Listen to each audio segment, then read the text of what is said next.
Hi everyone and welcome in this new tutorial. We'll see how to create the still image using just the 3D model found on blendswap.com.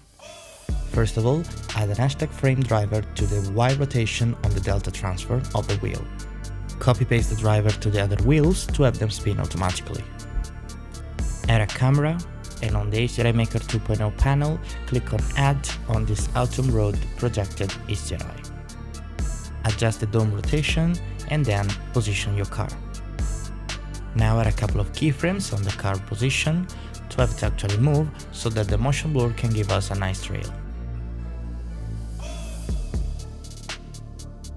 Duplicate the car and move it on the other lane, clear the keyframes and keyframe it back with different values.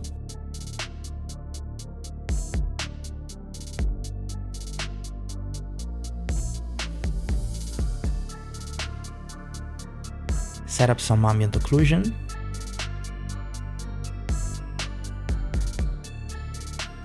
And of course, turn on screen space reflections.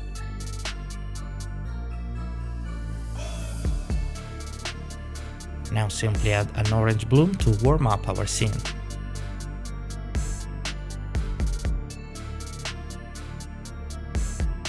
Now, the most important step, turn on motion blur. Set it to 0.75 and bring up the steps to 128. Increase the render samples and change the material color of the second car. Render the image and move to the compositor. After clicking Use Nodes, add a simple lens distortion node and bring up a little bit the image distortion. Here we go. Thanks for watching and don't forget to subscribe.